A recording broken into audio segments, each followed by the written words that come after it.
आइए आप लोगों को दिखा रहा हूँ, ये रेल की हवेली है जो हम लोग शूटिंग पर आए हैं यहाँ पे।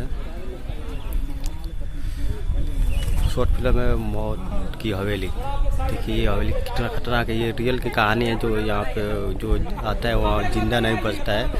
ये अम्बेडकर नगर में पड़ता है मकरही हवेली, जो वहाँ एक साथ कई लोग मर चुके हैं। ये आप लोग देखिए कितना खतरनाक ये हवेली है, आप देख सकते हैं।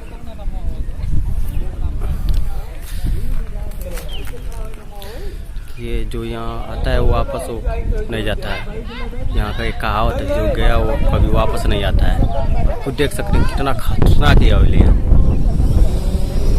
हम लोग यहाँ पर आए हैं शूटिंग करने के लिए, आप देख सकते हैं शूटिंग कर रहे हैं हम लोग यहाँ पे। बन रही है हमारे चैनल पे इस पर।